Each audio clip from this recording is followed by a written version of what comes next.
And thank you so much, Kyle. We're really excited to be part of this. And when Kyle and I are really good friends, we've been friends for a while, and when he was telling me about the Belt Challenge and they partner with Discovery Education to push this thing out, this was really exciting for me because I used to teach civics and AP economics in high school, and it's something that I always tried to challenge my students to do things like this, but always found that time was the issue. Time was the barrier between being able to actually do these types of things.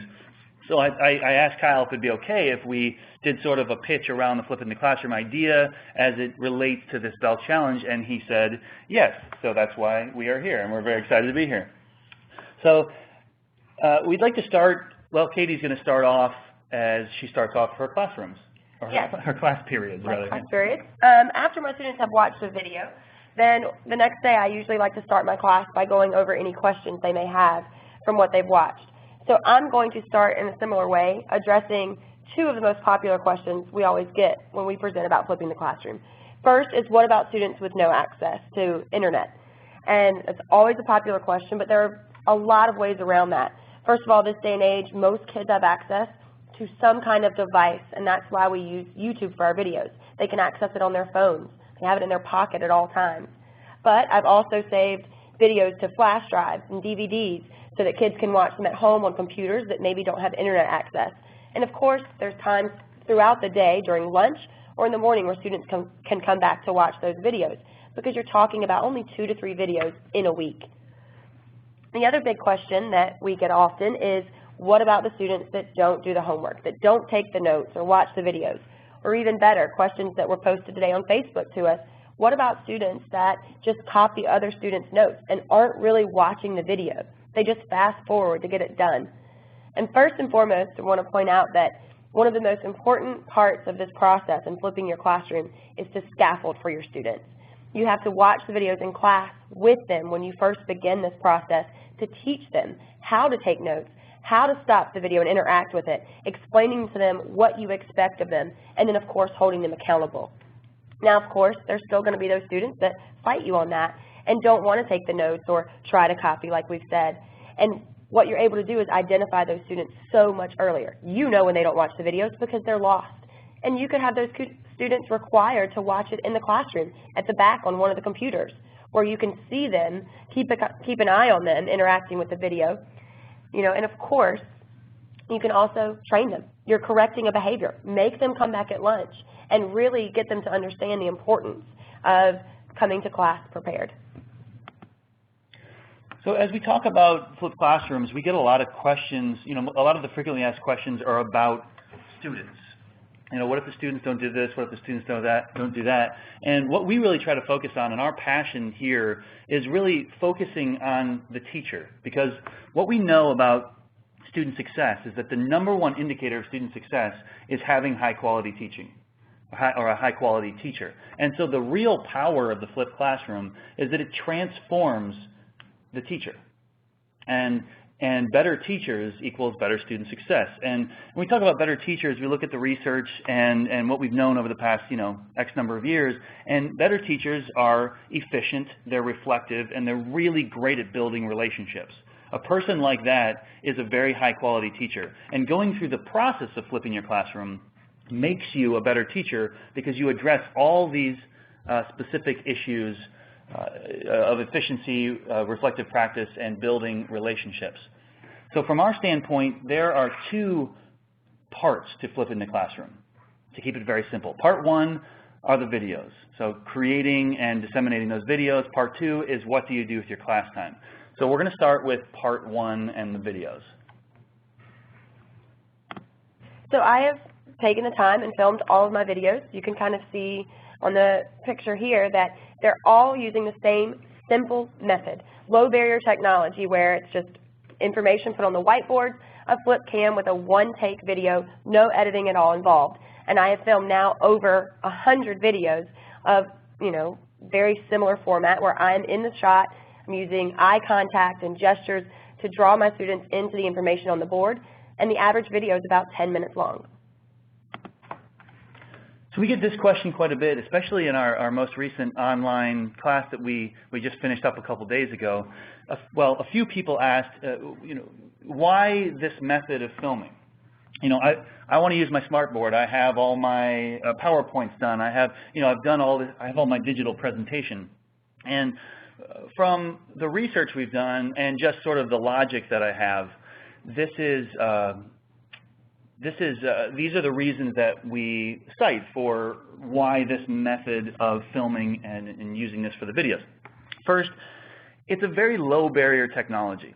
And we choose low barrier technology because we want to appeal to as many people as possible to flip their classrooms and not have some sort of big barrier to entry. For instance, if you had to have a smartboard and be able to put together digital presentations and get to that point in order to flip your classroom, we probably would be able to appeal to maybe 3 or 4% of the number of teachers we can appeal to. But the low barrier technology of the whiteboards and the markers is something that anybody can start doing tomorrow with very little investment, time and money focused.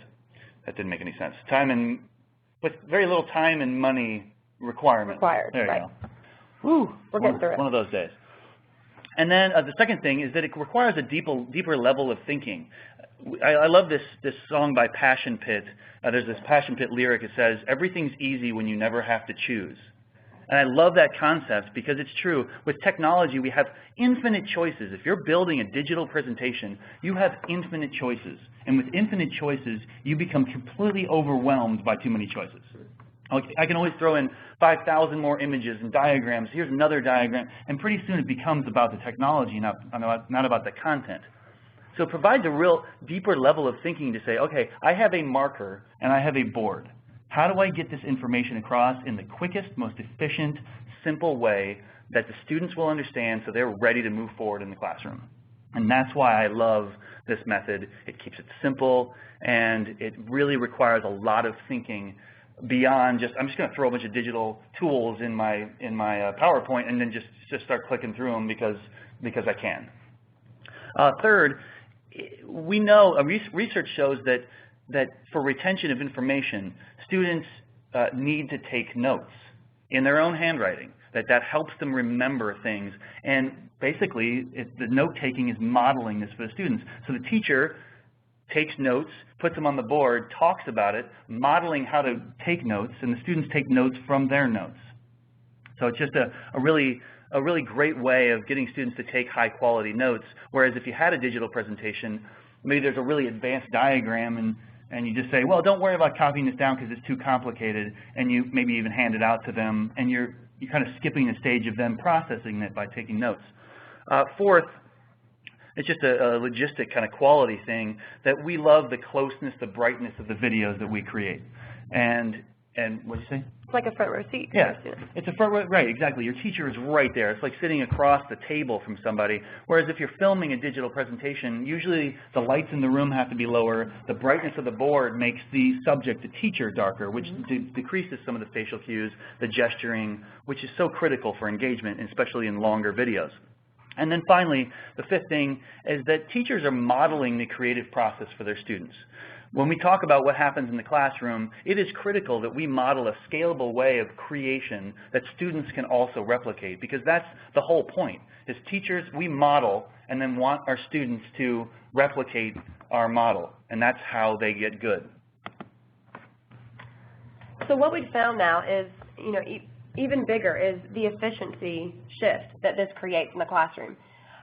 We've been working with a lot of teachers, and what we have found is, as you see here, an in-class 75-minute lecture can be condensed down to a 15-minute video. I've personally found that my 60-minute in-class lectures are now condensed down to an average video length of 10 minutes, and so on, as you see there moving down to elementary teachers and what they're seeing, that same shift. And what this does is removing that lecture and condensing that down to a shorter video clip. It frees up all of that extra time now to, in your class, do much more investigative and collaborative group activities with your students. It's amazing to me that even down to kindergarten teachers, I've watched a kindergarten teacher give a 5-minute direct instruction lesson, and it's just sort of chaos, right? The kids are squirming and whatnot, and then that teacher filmed that same content, and it took 35 seconds to get through the content. That was a 5-minute direct instruction lesson. That is a 35-second video, just the content they wanted the students to get, and then played that video back for the students, and they were all silent and attentive because they were watching their teacher on a screen, which is very different than watching in real life. Oh, yeah. And I had a story today I actually shared with Lodge. My students were working on adding and subtracting polynomials. That might scare some of you, as it did them. But in the middle of it, I said, isn't it so great that you guys are getting to ask all these questions and just practice and go through it? And the girl, I said, this would normally take 60 minutes of class to get through. And one of my students today raises her hand and she says, this would have taken 60 minutes to get through? It was an 8-minute video last night. And I kind of laughed and I said, yeah, but look at all the questions I've answered walking around the room.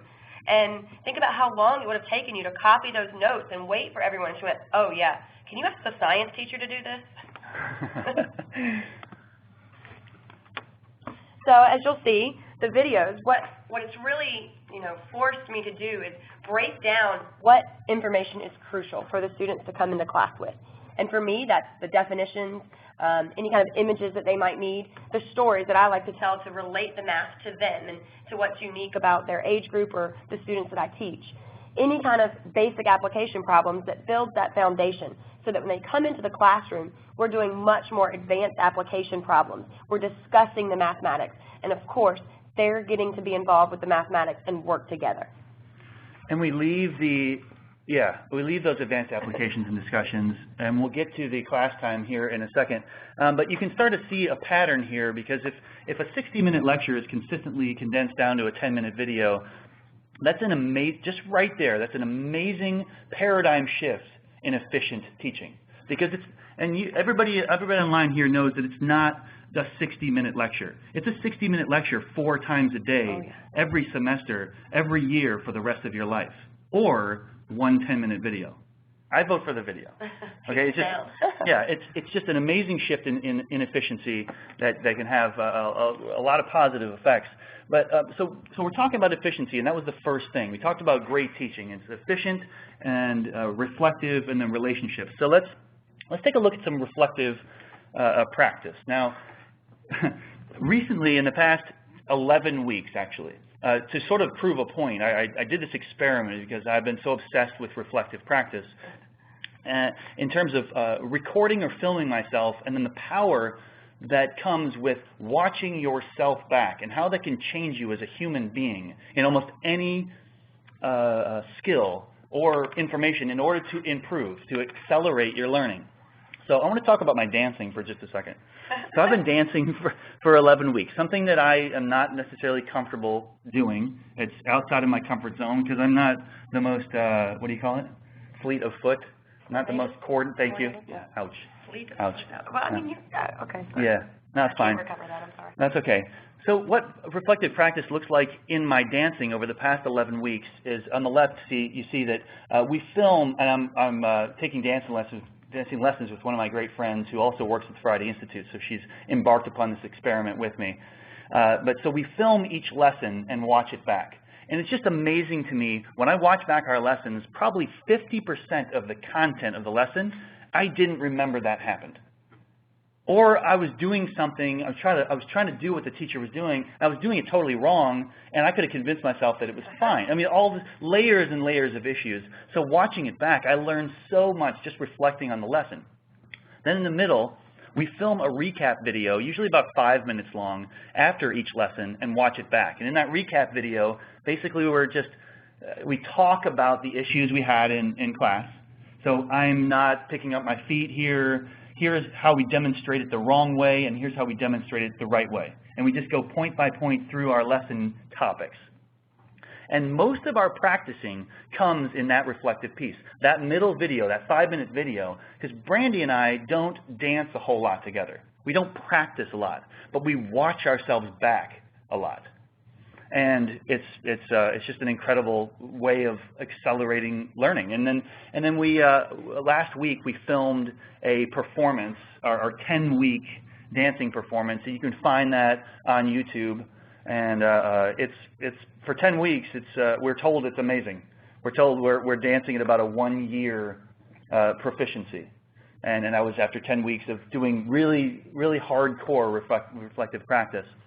So if you want to find it on YouTube, you can search Lodge, McCammon, and Brandy Parker, Charleston. You'll probably find it. Anyway. And for me, this has been true all of my life. I played basketball growing up. My dad was a coach, so he would come to the games and record them. And then when we got home, we'd have to go home and do the diagramming play-by-play of what I should have been doing when I wasn't doing it. But it was huge for me. It really developed my skill as a player. And now as a coach, I coach basketball as well, I've seen this huge transformation in my players because of reflective practice and watching game film. Things that I'm telling players over and over in practice and thinking, why are they not doing it? And they keep saying yes, they seem to be trying to do what I'm saying. They don't get it. We come into the classroom, we watch game film, and you see all the light bulbs go off. I had one of my players this year go, I never knew what you meant by drop low in the 1-3-1. And I was thinking, we're halfway through the season, what do you mean? But showing her on video, she saw immediately what I was trying to get across. And it just speaks to the power of capturing yourself on video and really reflecting on any kind of skill that you have. And specifically, of course, we're talking about the skill of teaching. And I like to look at this as becoming a master teacher. And think about the world now, right? We think about the world and what it means to be a master at something.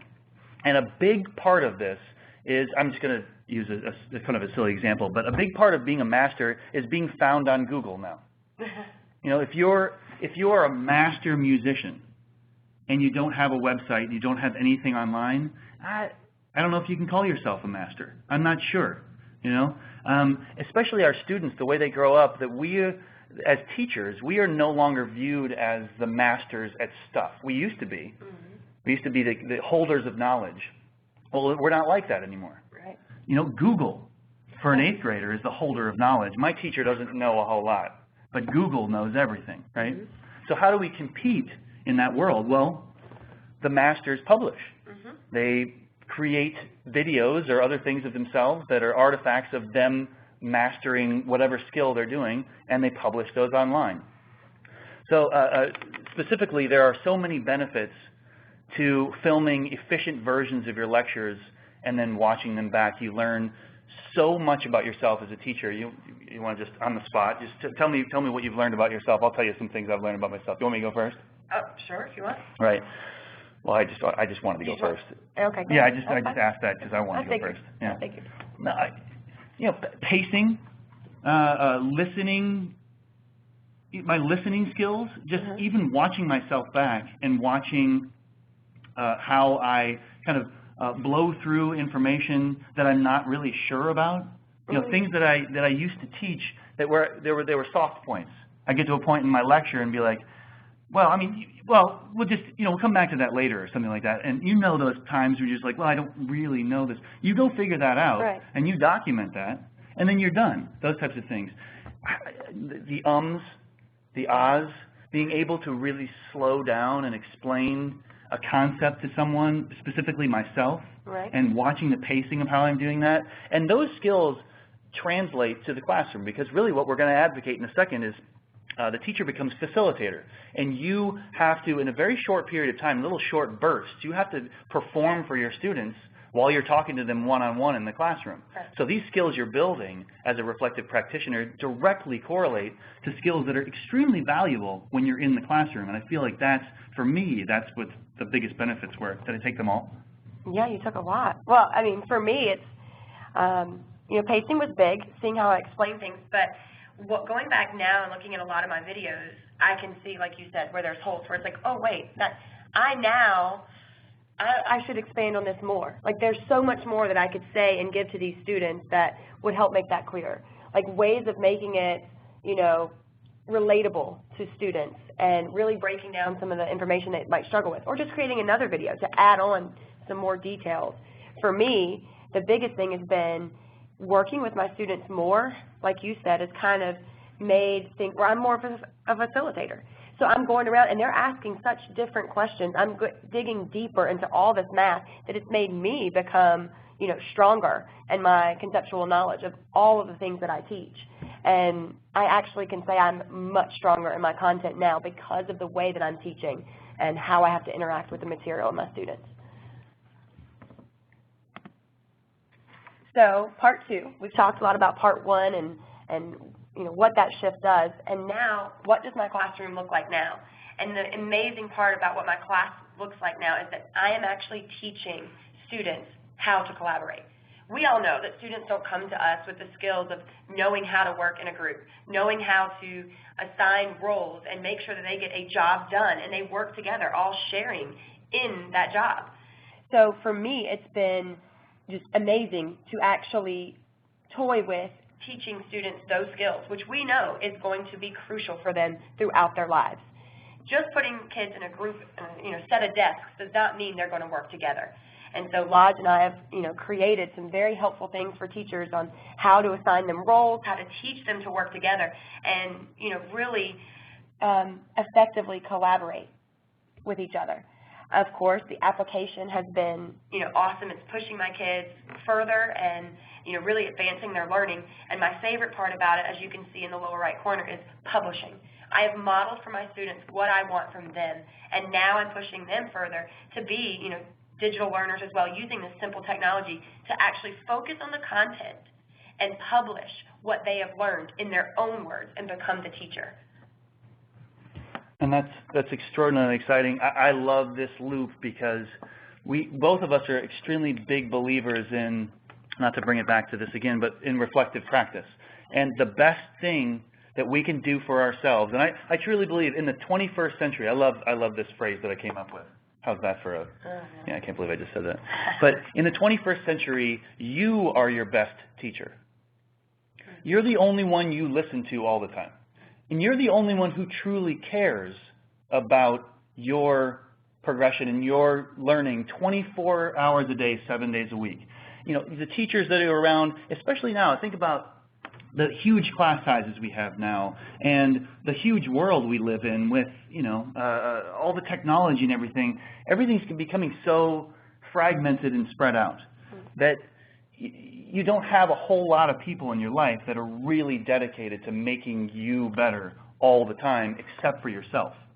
And with very simple digital technology that Katie uses to film 110 video lectures about algebra and 8th grade math, or Common Core 1 and Math 8, that same digital technology, simple digital technology she can use to film herself. She can also watch herself back very easily and then take that really powerful reflective practice model and a way of accelerating her learning as a teacher to become this master, and just hand that to the students and say, hey, you know what? We're going to spend our class time with you guys reflecting on your practice. And you're just going to do the same thing I did. You're going to sit in this chair, and if you can make a 4-minute video talking about a concept like exponential growth, and we can watch it back, and you can say, wow, I did, students, we heard from students say, like, I never knew how hard this was. Well, I never knew how hard this was, but I'm kind of awesome. Yes. Like, I never knew how awesome I am. And think about that statement. Think about how powerful that, because I believe every single day we have the opportunity to change a student's life for the rest of their life. We have the opportunity of pushing them, one way or the other down this crossroads or whatever, and giving a human being the opportunity of saying, in a world this big, saying, wow, I never knew I was awesome, is the most powerful thing we can hand to students. Absolutely the most powerful thing. Now, of course, there are other things like, we want the students to be like, gosh, I say too much, and I'm not really making good eye contact, and I'm not speaking loud enough. And we want them to fix those things, which they will see for themselves, just like Katie's basketball players. Oh, yeah. They'll see them for themselves. Their next video will be exponentially better. Mm-hmm. We want them to see those, but we also want them to dwell on really how awesome they are. That's the magic involved in this. And the school system really needs some magic. So, how to get started? And we have a flipped classroom training program that about a year ago, the company in the Triangle gave us money to build this flipped classroom training program. And now we've worked with hundreds of teachers. It's been awesome, and we're having just the greatest time. So we have an online flipped classroom training program that is free for teachers to take. The next one will be starting in the next couple of weeks. I haven't announced the date yet. We just ended with one a couple days ago. But I put in an email to our final email to our students, we said if they attended the webinar, we'd give them a quick shout out. So if you just bear with us for about a minute, we're just going to go down the list of people and just give them a shout out, because we had some amazing teachers from all around the world in this 5-week course. So just be aware of where all these people are from and get a perspective of what they teach and then where they're from. So I'd like to give a shout out to these following people: Jeffrey Bird, Social Studies, Tennessee. Matt Bendoras, History, Colorado. Lori Smith, 3rd grade, Virginia. Joseph Glogowski, Graduate students at MIT. Meredith Kurtzting, Science in North Carolina. Jan Briggs, Art in Florida. Ted Baduras, 5th grade in Florida. Amy Wiss, Science, Florida. Andrew Bailey, Math, Texas. Patsy Sellers, Math and Science, Virginia. Terry Zinn, Math, California. Tracy Prophet, Math and Science, Virginia. Jennifer Brinson, U.S. History, Pennsylvania. Elena Faelia, English in Italy. Maureen Chitzman, Math, Pennsylvania. Massimo Bacciarini, Science in Italy. Chris Herter, 4th grade, North Carolina. Daniel Stowe, Math, New Jersey. Rose Wiggall, Science, North Carolina. excuse me, it's Rose Wignall, I don't know what I was reading. Ruth Still, Science, Pennsylvania. Daniel Dudley, Math in Jordan. Carly Shellhammer, Math, Arkansas. Susan Lauder, Science in California. Jolene Yunker, Math, Florida.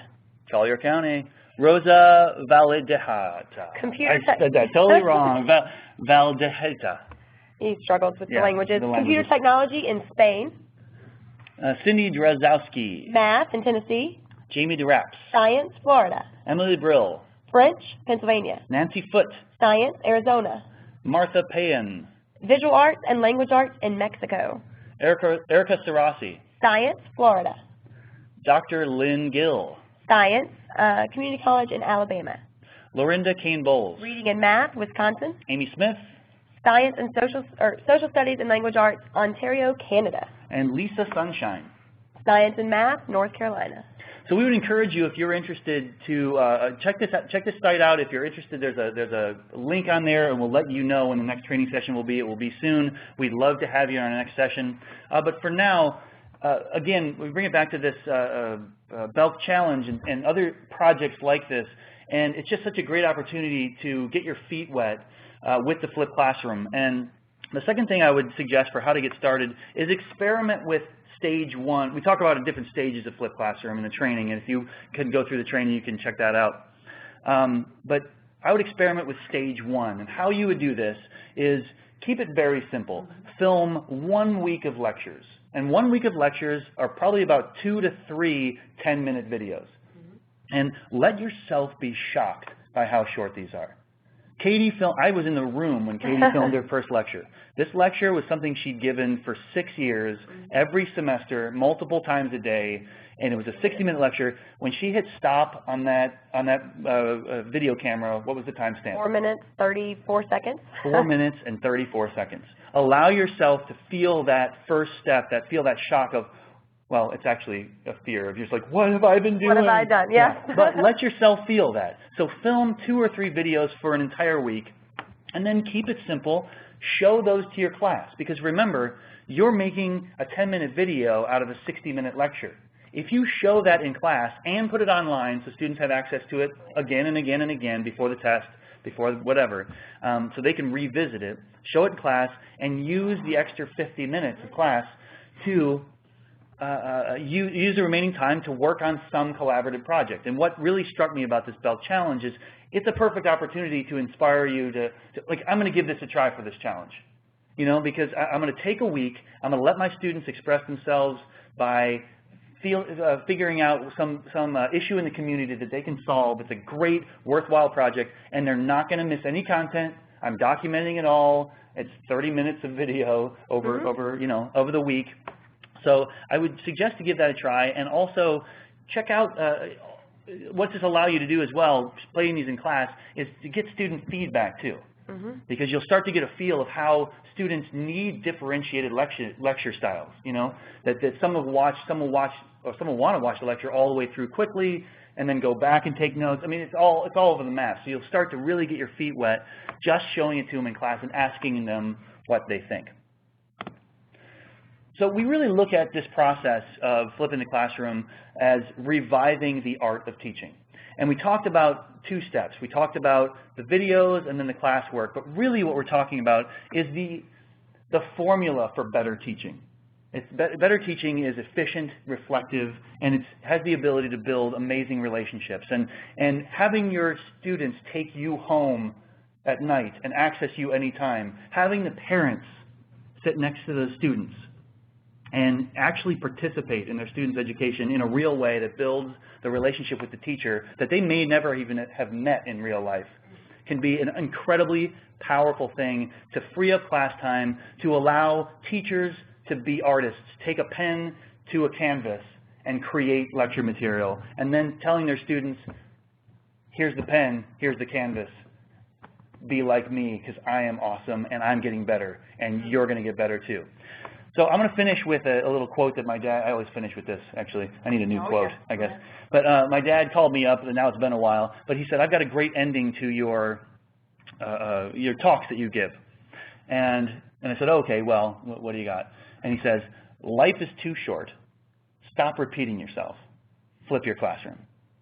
Thank you very much, everybody. And our information is down in the lower left. The Phys Education Facebook page is there, and then all the materials and links to the training program and other materials, other resources we have are in the lower left for the Friday Institute website. Again, Kyle, thank you so much for letting us participate in this. Yes, and promote what we think is a really cool opportunity to help the community and also free up some class time to get students to do much more engaging activities.